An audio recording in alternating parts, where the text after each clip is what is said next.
출애굽기 11장 1절부터 3절까지 읽겠습니다. 여호와께서 모세에게 이르시기를 내가 이제 한 가지 재앙을 바로와 애굽에 내린 후에야 그가 너희를 여기서 내보내리라.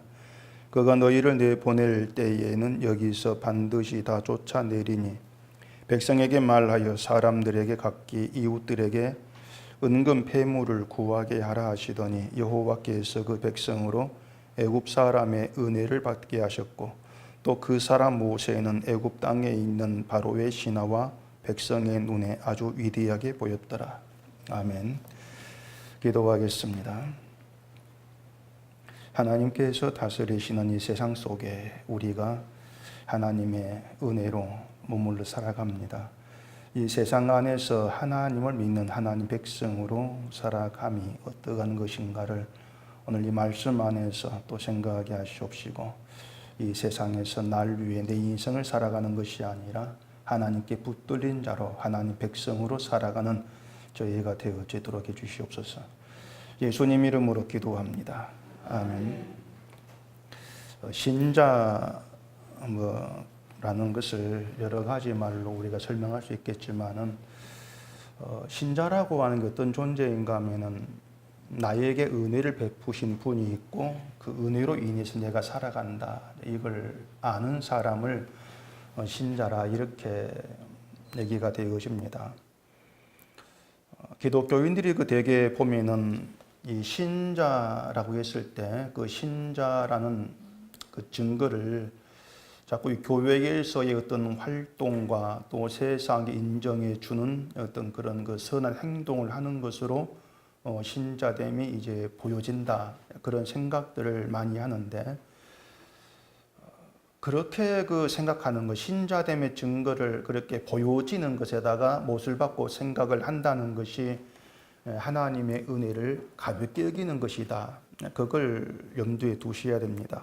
뭔가 하면 하나님의 은혜보다도 어떤 내 착함이나 또 행함들에게 더 비중을 이제 두고 있고 가치를 두고 있기 때문에 그렇게 나타나는 것으로 보여지는 것으로 신자됨이 증거된다. 그런 생각들을 하게 되어지는 겁니다. 그것은 하나님의 은혜를 얘기하면서도 은혜의 가치를 모른다는 겁니다. 은혜의 가치를 모르는 것이고 또 은혜를 은혜답게 여기지를 않기 때문이다. 그렇게 얘기할 수가 있는 거예요. 이건 우리가 그 신자됨의 그 본질이 무엇인가를 생각해 보면은 좀 쉽게 알 수 있는 그런 문제입니다. 신자됨의 본질, 신자라고 하는 그 본질이 은혜를 아는 것에 있느냐 아니면은 착한 행동을 하는 것에 있느냐 이렇게 둘을 놓고 보시라는 거죠.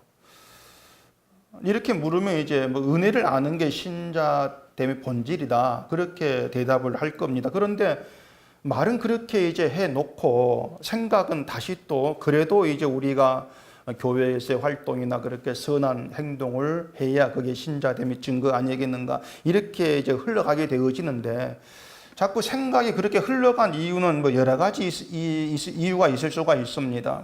뭐냐면 일단 은혜를 이제 안다고 했을 때 은혜를 안다는 것은 그냥 내 느낌이지 그건 보이지 않는 것이다. 그건 내 생각이다. 이런 이제 생각을 하기가 쉬운 것이죠. 이렇기 때문에 신자 내가 은혜를 아는 것을 이제 보여줘야 되는데 보여줘야 그것이 신자의 증거인데 그렇게 내가 은혜를 아는 걸 보여주는 것은 결국 어떤 그 착하게 살아가는 것에 있다. 이렇게 결론을 내리게 되어지는 것입니다. 또 행실이 남에게 보여지는 것이니까 이제 그걸로 신자됨을 증거할 수가 있다. 그렇게 여기고 있는 것이죠.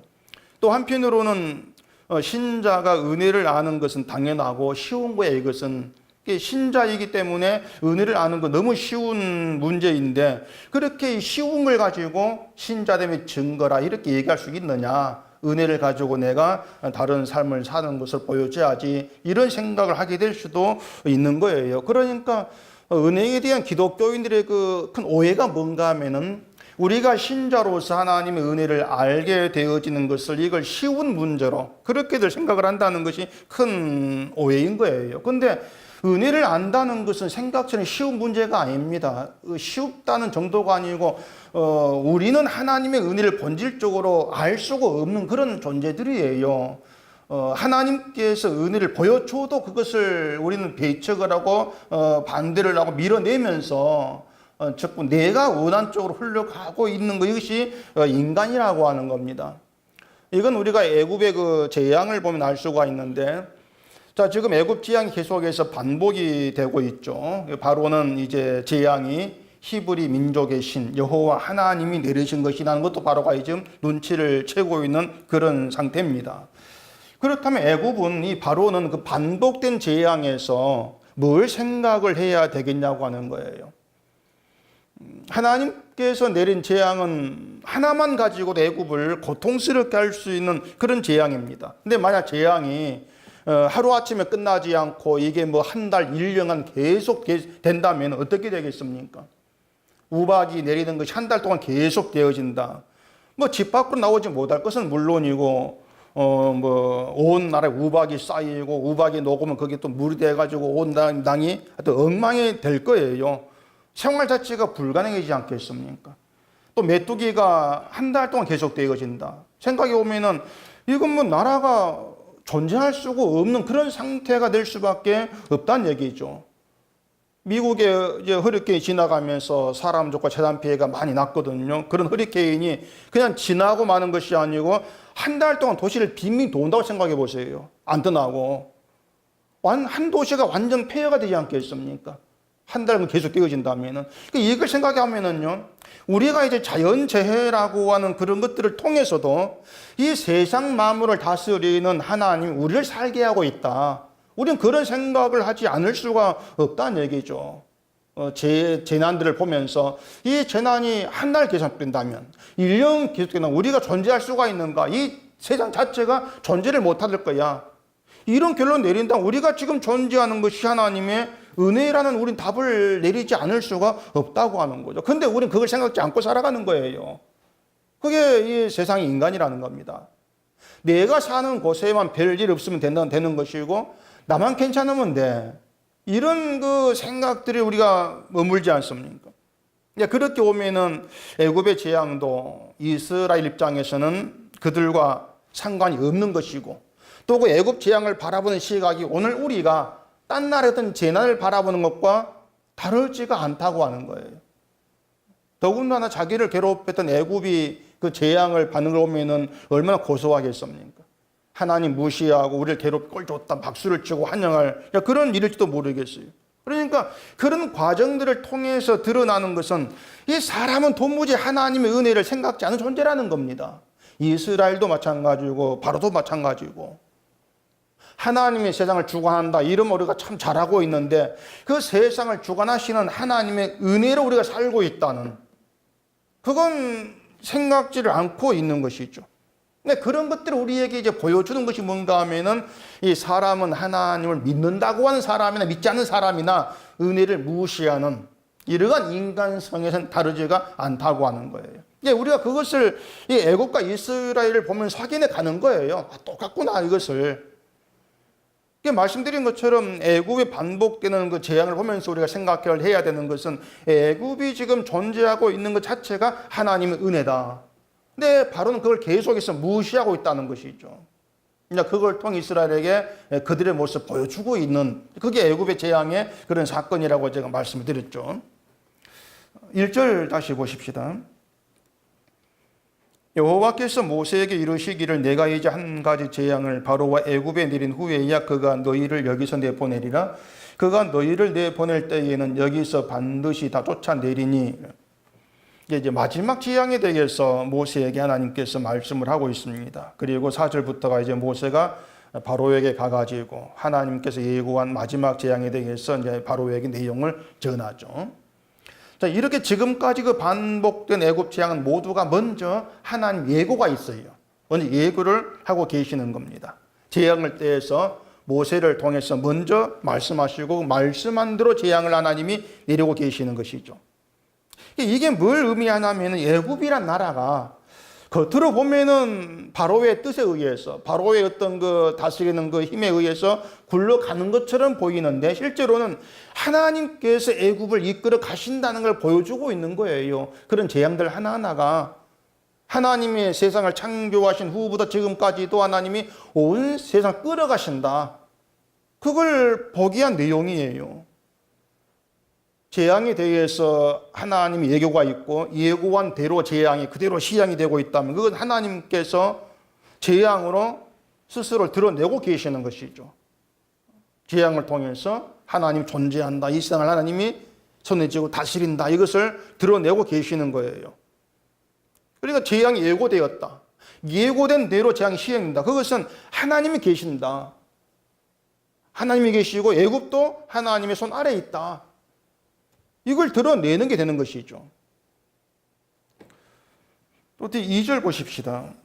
백성에게 말하여 사람들에게 각기 이웃들에게 은금 폐물을 구하게 하라 하시더니, 이스라엘이 애굽에서 나갈 때에 애굽 백성들에게 은금 폐물을 구하기 위해서 가지고 나가게 하겠다고 하는 것입니다. 그래서 12장에 보면은 이스라엘 애굽에 나갈 때 모세 말대로 은금 폐물 의복을 애굽 백성들 구해 달라 그래요. 또 애굽 사람은 그들 달라는 대로 줍니다. 이걸 두고 애굽 사람이 이스라엘 백성에게 은혜를 입히게 했다 이렇게 이제 얘기하고 계시거든요. 오늘 본문 3절에도 보면은 여호와께서 그 백성으로 애굽 사람의 은혜를 받게 하셨고 이렇게 얘기하잖아요. 하나님께서 예고하신 대로 애굽 사람에게 은금 폐물을 받아 가지고 나오게 하신 것이고, 또 이것은 하나님이 이스라엘로 하여금 애굽 사람의 은혜를 입게 하셨다, 받게 하셨다 이렇게 말씀대로 이렇게 되어진 거예요. 이런 내용들을 가지고 우리가 말씀대로 되었다 이렇게 얘기한단 말입니다. 하나님 말씀은 되었어. 그리고 말씀대로 되었다고 하는 것은 성경에 등장한 역사에 일어난 일만을 얘기하는 것이 아니고 지금도 세상 여전히 말씀대로 되고 있는 것이죠. 그게 기독교는 얘기하는 거 아닙니까? 이 세상은 하나님 말씀 되어지고 있어 이렇게 얘기하잖아요. 그런데 이렇게 말하면 조금은 의문이 듭니다. 세상이 하나님의 말씀대로 되고 있고 흘러간다는 것은 기독교인이 당연하게 이제 받아들일 내용이지만은, 그러면은 이 세상 어떤 일을 두고 말씀대로 되어지고 있다고 해야 할까 말입니다. 어떤 일을 가지고 우리가 남북으로 분단되고 북한 핵무 개발해가지고 우리가 위협하고 이런 일들을 가지고 하나님 말씀대로 되어진다 이렇게 얘기는 우리가 할 수 없잖아요. 왜냐하면 성경 어디에도 북한 얘기, 우리나라 얘기, 핵무 이게 안 나오잖아요. 이 세상에 어떤 일에 대해서도 하나님이 미리 예고한 성경 내용이 없어요. 그럼 뭘 가지고, 어떤 일을 가지고 하나님 말씀도 되고 있어 이렇게 우리가 얘기를 할 수 있냐고 하는 거예요.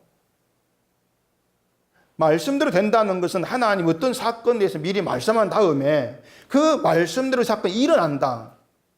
우리는 그렇게 생각하지 않습니까? 근데 말씀대로 된다는 건 그게 전부가 아닌 거예요. 어떤 사건이 있을 거야 말씀해 놓고 그 사건이 되면 바로 됐지 이렇게 말씀대로, 그런 의미가 아니라는 겁니다. 애굽 재앙을 하나님께서 미리 예고를 하시고 예고한 대로 재앙을 그대로 이제 내리시는 것도 하나님은 한번 말씀하신 것을 반드시 행하신 분이다. 이걸 보여주기 위한 게 전부가 아닌 겁니다. 그것이. 말씀드린 것처럼 그 재앙들은 애굽도 하나님의 손 아래에 있다는 걸 보여주는 거예요. 그걸 드러내는 거예요. 그게 이 세상의 진짜 현실이라 그 말입니다. 애굽 진짜 현실은 애굽이 바로의 손 아래에 있는 것이 아니고 하나님의 손 아래에 있어. 이게 진짜야. 그걸 드러내고 있는 거예요. 재앙을 통해서. 그러면 이스라엘이 그 애굽 재앙을 이제 보고 있으면서 그들은 뭘 깨달아야 그 말입니다. 그 재앙을 보면서. 그들이 알 수 있는 것은 애굽의 바로가 자기들을 다스리고 있는 것이 아니라고 하는 거예요. 그걸 알아야 되죠. 하나님을 믿고 하나님의 애굽을 다스림을 안다면은 우리를 붙들고 있는 게 애굽이 아니구나. 이걸 눈치를 채야 한다고 하는 것이에요. 자기들 주인이 바로가 아니다. 하나님이다. 그걸 알아야 되죠.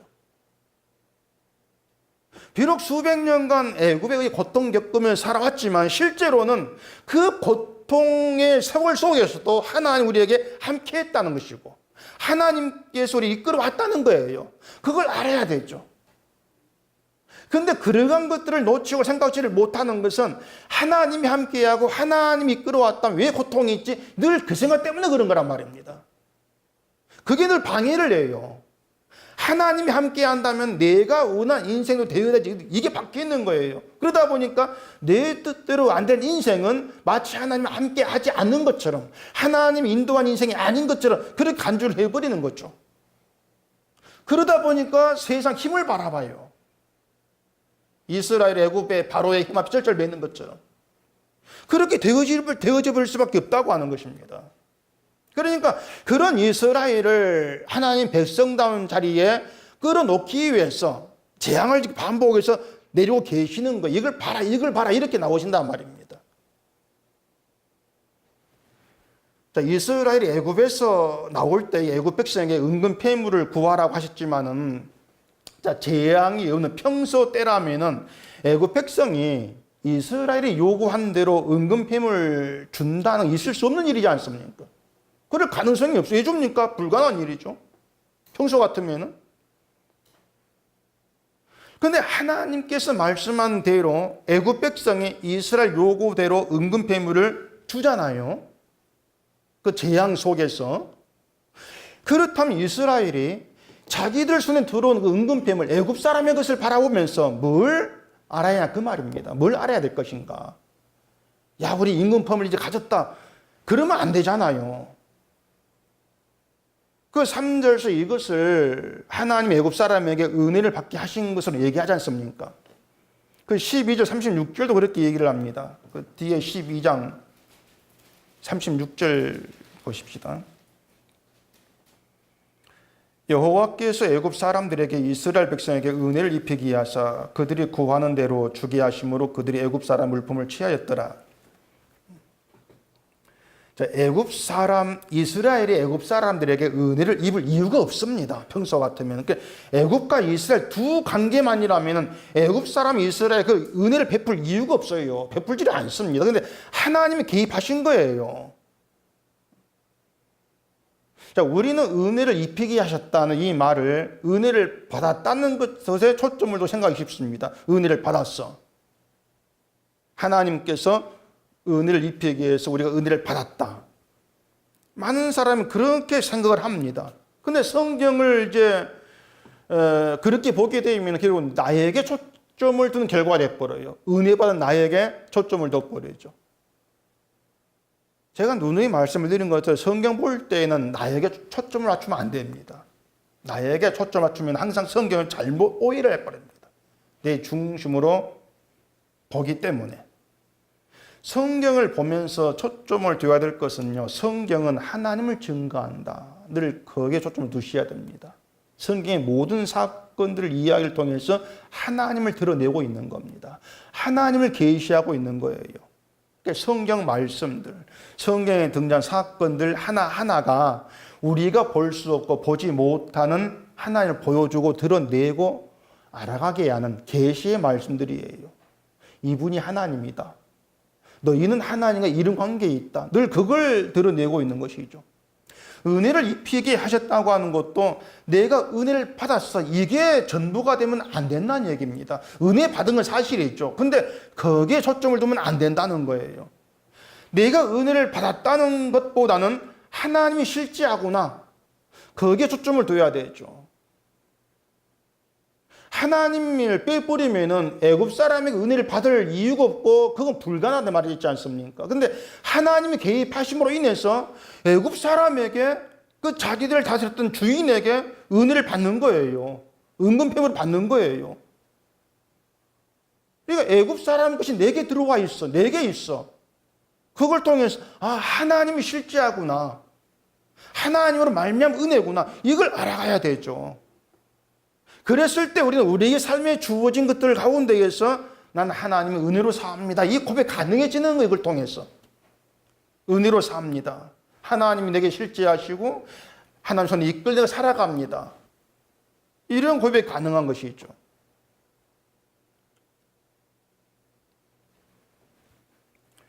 그래서 우리는 그 하나님의 어떤 은혜를 보면 너무 쉽게를 얘기하고 있다는 걸 늘 좀 염두에 두셔야 합니다. 은혜라는 말, 또 하나님에 대한 모든 말들을 우리 너무 생각 없이 쉽게 하고 있어요. 은혜 받았다는 거, 은혜 받은 의미가 뭘까? 이걸 깊이 생각해가면서 은혜를 말하면 좋은데, 그냥 뭐 좋은 일 있으면 은혜 받았어, 뭐 이 생각해버리고, 또 좋은 일 때문에 뭐 기분 좋은 마음으로 은혜 받았으면 감사합니다, 이렇게 하는 그게 전부란 얘기죠.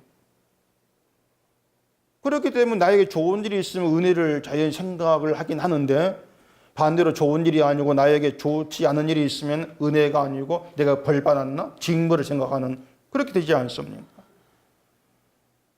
또 뭐 이런 일 저런 일 평범하게 살아갈 때에는 아예 뭐 은혜는 생각 없이 살아가고 있는 거, 그게 우리 현실이라고 하지 않을 수가 없는 거예요. 여러분, 은혜라고 하는 것은요, 내 힘으로 얻을 수 없는 것이 내게 주어진 겁니다. 그게 은혜입니다. 내 힘 가지고는 얻을 수 없는 게 내게 주어져 있는 거예요. 자, 그렇게 봤을 때에 이스라엘이 애굽 사람에게 은근 폐물을 받아 나온다는 거, 그게 은혜일 수밖에 없다는 얘기죠. 왜냐하면 얘기한 대로 애굽 사람의 은근 폐물을 이스라엘이 빼앗을 수도 없는 것이고 달라고 해서 주지도 않을 것이죠.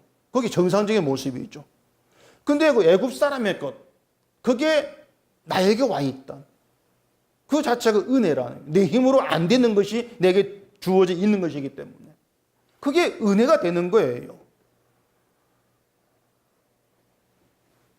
그래서 그들의 손에 은근 폐물이 있다는 거, 그 하나만으로도 하나님이 그들과 함께하고 계신다, 은혜로 너희를 이끌고 계신다, 이걸 보여준 증거물이 된단 말입니다. 난 금이 좋아 은이 좋아 이것이 아니죠.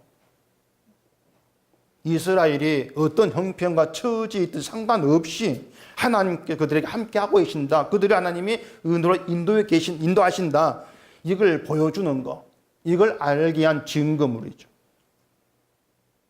근데 사람이 또 뭘 생각을 하냐면은, 하나님이 우리에게 은근폐물을 줬어, 이게 내 것이야, 이렇게 은혜로 주신 것을 이제 내 것이라는 생각에 또 머물러 버린다는 얘기예요. 난 이걸 받았어, 이렇게 말이죠.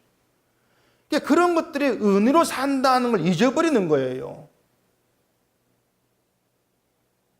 그 은혜로 사는 걸 잊음으로 인해서 이스라엘이 맞는 것이 금송아지지 않습니까?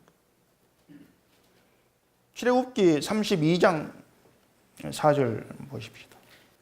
아론이 그들의 손에서 금고리를 받아 부어서 조각 칼로 새겨 송아지 형상을 만드니 그들이 말하되, 이스라엘아, 이는 너희를 애굽 땅에서 인도하여 낸 너희의 신이로다 하는지라.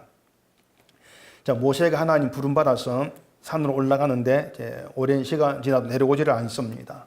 백성들이 이제 마음이 불안해져요. 불안해져가지고 아론에게 우리를 인도할 신을 이제 만들자, 이렇게 얘기를 합니다. 이스라엘은 모세가 자기들 애굽 땅에서 인도했다, 그렇게 생각하고 있습니다. 모세가 눈에 보인 지도자란 말이죠. 근데 모세가 하면서 내려오지를 않으니까 죽었구나, 이렇게 생각을 하고 자기들을 인도할 신을 만들 걸 요구한 거예요.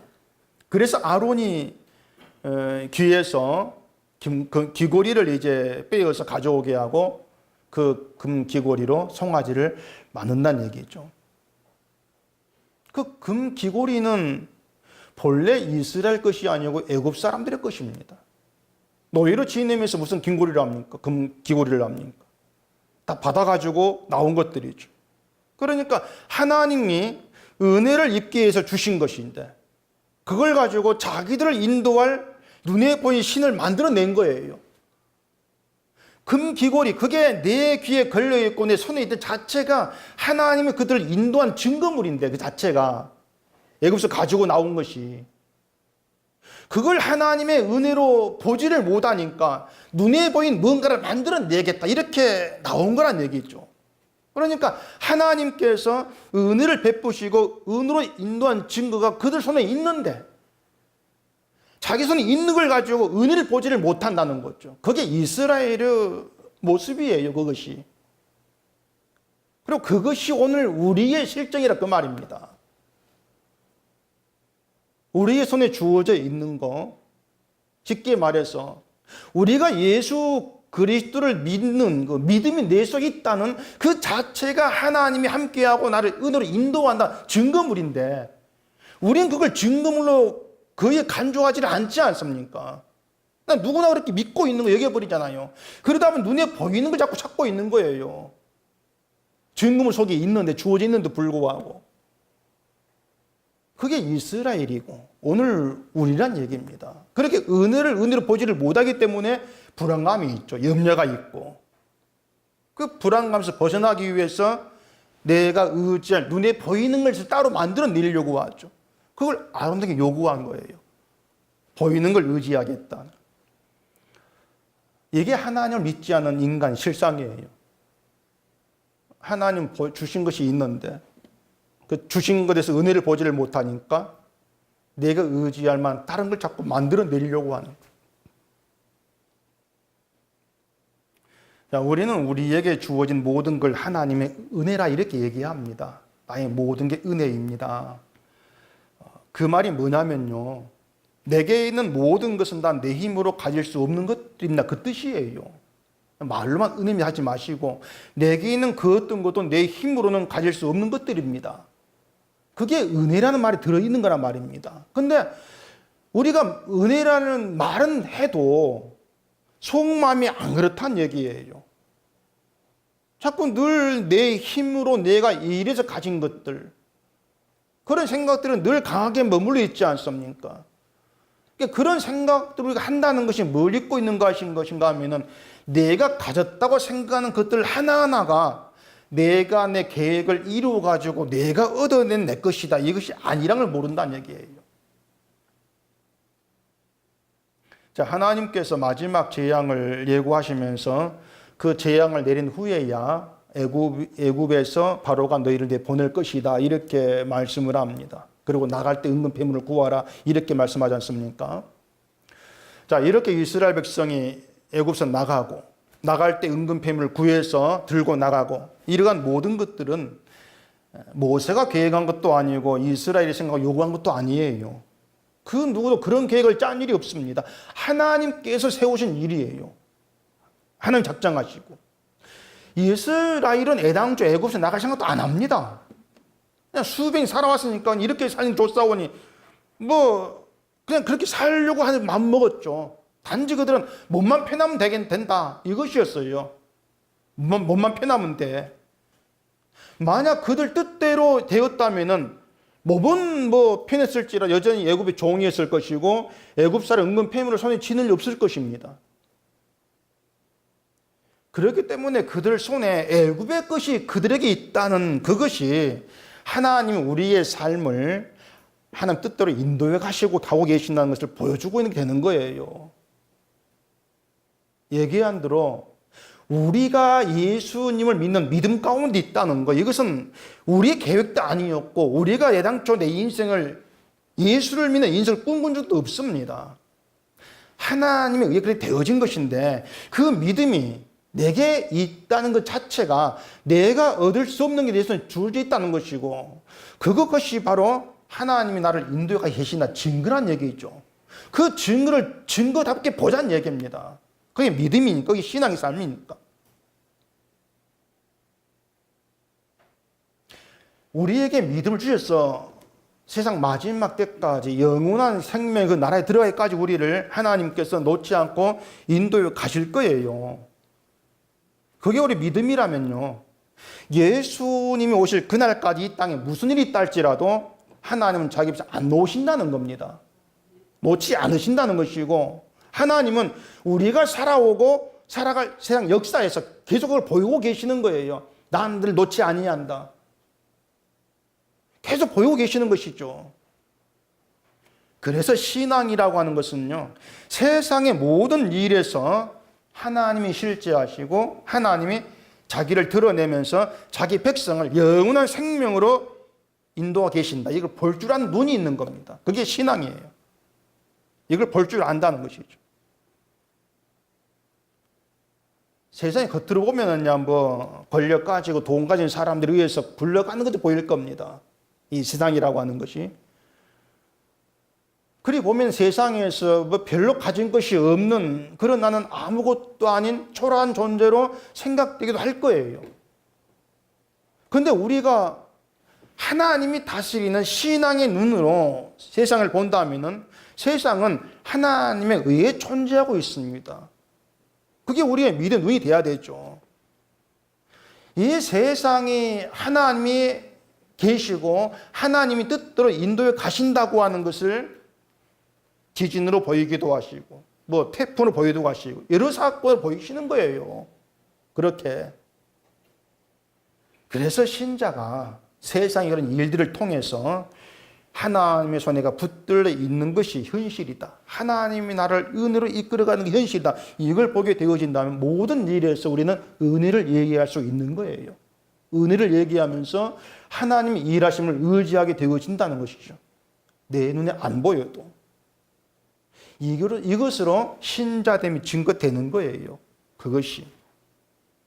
근데 우리가 이러한 신앙생활을 우리가 살아가지를 못하는 이유가 뭔가 하면은 늘 우리가 나 자신을 위한 그 인생만을 생각하기 때문에 그렇습니다. 나 자신을 위한 인생. 근데 하나님 말씀에는 나 자신을 위한 인생은 없어요. 하나님 말씀에는. 다만 하나님의 영광을 위한 인생만 있을 뿐인 것입니다. 이걸 에베소서에서 분명히 말씀하지 않습니까? 창세 전부터 우리를 택하시고 부르시고 그리스도를 믿게 하신 모든 이유가 하나님의 영광을 찬송하기 위함이다. 오로지 예수님을 위한 삶의 길로 우리 가게 하시면서 영광을 찬송하게 하시는 것이 하나님의 일하십니다. 때문에 우리가 하나님의 영광을 찬송하게 되어진다면 그것이 하나님 말씀대로 되고 있는 것이란 말입니다. 그 자체가. 그래서 지금 세상의 모든 일은 그렇게 말씀대로 되고 있는 것이고 말씀대로 되고 있기 때문에 하나님의 은혜를 감사하면서 하나님의 영광이 되는 존재로 사는 것에 소원을 두는 그런 신자가 존재하고 있는 거예요. 말씀되고 있기 때문에. 그렇게 하나님은 우리를 이 세상의 모든 일들을 통해서 하나님이 실제 하시고 모든 일에 하나님이 개입해 계시면서 자기를 드러내고 계신다는 것을 보게 하시고 거기에 믿음을 두고 살아가기 일하고 계시는 거예요.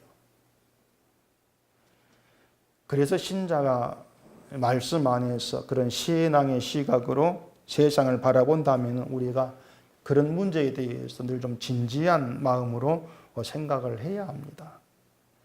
그죠? 오늘 하루 내가 뭐 편하게 살면 되지. 이건 신자로서의 생각은 아닌 거죠. 하루하루의 모든 삶에서 하나님 일하시면 내가 보면서 하나님께 소원을 두고 살아가는 그런 내가 되어지는 것에 마음을 두는 거. 아, 이게 믿음이구나. 늘 그런 생각 속에 우리가 살아가야 되는 것이죠. 그렇게 본다면 우리는 늘 하나님을 정말 이진자로 살아간다. 그렇게 우리가 스스로를 인정하지 않을 수가 없는 겁니다. 그런데 우리는 잊고 살아가는데 우리가 잊는다 해도 하나님께서 늘 어떤 말씀과 사건을 통해서 우리로 하여금 하나님의 존재와 하나님을 잊어버리는 자 살지 않고 놔두지를 않는 거예요. 살도록 그렇게. 늘 우리로 하여금 하나님의 은혜를 생각하게 되는 그런 자리로 밀어 넣으신단 말입니다. 지금 이스라엘도 애굽 재앙을 통해서 하나님의 은혜를 보고 배우는 그런 자리로 밀어 넣고 계시는 거예요. 광야도 마찬가지고. 고생시키는 것이 아니에요. 은혜를 알게 하셔서 우리는 은혜로 삽니다. 그들 낮추기 위해서 밀어 넣고 계시는 것이죠. 근데 그걸 보지를 못하면 불평이 나와요. 왜 우리를 이렇게 무겁게 고생하게 합니까? 그런 불평이 나오는 것이죠. 근데 은혜를 보게 되어지면은 그러니 모든 것들도 우리를 은혜로 되돌리기 위해서 행하신 하나님의 일입니다. 그 자체가 찬송이에요. 하나님의 일하심을. 그게 영광이 되는 것이고 우리가 그러한 존재, 그런 믿음을 알게 되어진다는 것이 하나님 말씀대로 되고 있습니다. 그 증거가 된다는 거죠. 그렇게 하나님 우리 인생 간섭하신다. 그렇게 보시면 되는 겁니다. 3절 다시 볼까요? 여호와께서 그 백성으로 애굽 사람의 은혜를 받게 하셨고 또 그 사람 모세는 애굽 땅에 있는 바로의 신하와 백성의 눈에 아주 위대하게 보였더라. 자, 모세가 바로의 신하와 백성의 눈에 아주 위대하게 보였다. 이렇게 이제 얘기하고 있는데, 모세가 위대하다는 것이 뭐 바로처럼 왕이라는 것도 아니고, 뭐 권력 있는 것도 아니고, 재물이 많다는 것도 아니잖아요. 우리 보통 뭐 위대하다 그러면은 막 사람들이 넘볼 수 없는 큰 어떤 업적을 이룬다거나, 막 그래 가난한 사람이 또 돈을 번다거나 뭐 또 이런 게 있어야 되는데, 모세는 그런 점에서는 위대하다고 말할 수 있는 것이 아무것도 없는 거예요. 그렇지 않습니까? 내가 할 수 없는 일을 그 사람이 했기 때문에 위대하다 이렇게 돼야 되는데, 모세는 그런 점에 보면 위대함과는 무관해요. 그냥 모세는 하나님 부르심을 받아가지고 바로에게 하나님 말씀을 전하고 있을 뿐이란 말입니다. 근데 그것이 바로의 눈에는, 바로의 신하의 눈에는 위대하게 보인 거예요. 그것도 재앙이 없으면 위대하게 볼 이유가 없는 것이죠. 하나님이 손댄 재앙이 있기 때문에 하나님 관계에 있는 모세가 위대하다 이렇게 보게 된단 말입니다. 신자의 위대함 그렇게 드러나는 거예요. 신자의 위대함이라고 하는 것이 위대하신 하나님과의 관계에 있는 것으로 신자는 위대한 자다, 그렇게 존재하는 것입니다. 세상에 안 알아준다 아무 상관이 없는 거예요. 예수님이 오시는 마지막 때에는 우리의 위대함은 하나님과의 관계에서 생명에 속한 자 이걸로 드러나게 되어 있습니다. 그렇게 증거되는 것이죠. 문제는 우리가 그걸 안 믿는다는 겁니다. 도무지 안 믿어요. 우리 스스로가 그 위대함의 그 가치 우리가 묵살하고 살아가요. 그러다 보니까 자꾸 세상에 복을 구하지 않습니까? 위대함이 이 땅에 있는 게 아닌데. 그래서 하나님은 이 세상에 수시로 재난을 일으키시면서 하나님께서 우리가 함께 하신다는 거, 우리를 은혜로 이끌어 가신다는 걸 우리에게 얼마나 위대한 일인가, 그걸 보게 하는 거예요. 내가 하나님께 붙들려 있다는 거, 하나님 말씀이 나를 사로잡고 있다는 게 나에게 위대함이다. 그게 나의 위대함입니다. 그렇게 믿어지는 것이 신자죠. 그렇게 믿어진다는 것도 하나님의 은혜 기적 가운데 있다는 것이고요. 다시 말하자면요, 우리의 위대함은 생명으로 오신 예수 그리스도 우리가 부름받아 있다는 겁니다. 그게 우리의 위대함입니다. 아무것도 가진 것이 없이 예수님으로 인해서 하나님과 화목된 관계에 있다는 것. 그래서 우리에게는 심판이 없고 영원한 생명에 속한 자로 규정되어 있다는 그 기적 가운데 있다는 것이 저와 여러분의 위대함이라는 것이에요. 이 세상은 하나님 예고안대로 흘러갑니다. 이 땅의 사람들은 완고함으로 인해서 하나님이 자기를 보이신 그 사건들을 보면서도 아예 하나님을 생각지를 않습니다. 근데 그것도 하나님께서 하시는 일이에요. 누가복음 8장 10절에 보면은 예수님이 이런 말씀을 합니다. 이르시되 하나님 나라의 비밀을 아는 것이 너희에게는 허락되었으나 다른 사람에게는 비유로 하나니 이는 그들로 보아도 보지 못하고 들어도 깨닫지 못하게 하려 함이라. 하나님 나라의 비밀을 아는 것이 허락된 자가 있고 허락되지 않은 자가 있습니다. 허락된 자들만이 하나님 나라에 대한 이야기 듣고 그 비밀의 세계, 예수님의 세계를 알게 되고 그 세계에 들어가게 돼요. 허락된 자들만이. 그래서 세상이 하나님이 일으킨 수많은 일들을 보면서도 이 세상이 하나님의 은혜로 존재한다는 것을 알지를 못하는 것, 그건 당연한 겁니다. 하나님 허락지를 안 했으니까. 모르는 게 당연한 거예요.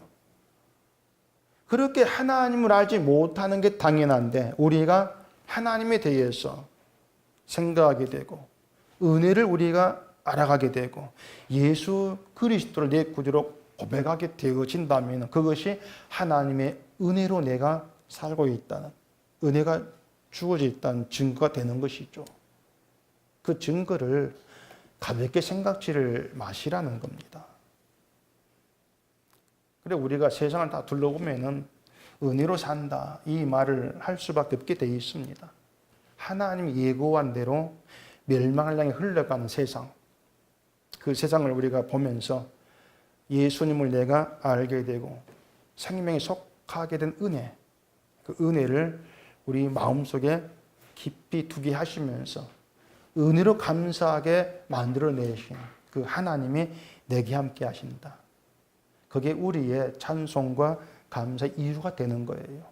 늘 거기에 우리 마음을 두고 살아가는 것이 신자의 본분이고 또 그렇게 살아가도록 하나님이 인도해 가시는 겁니다. 그래서 이 땅에서 우리가 살아가면서 어떤 일이 주어지든지 간에 하나님이 하시는 은혜의 일들은 이 땅에서 발 뻗고 잘 살게 하는 이것이 아니고 하나님의 그 나라에 소망도게 하시고 실지한 하나님께 내 마음을 두게 하시는 것.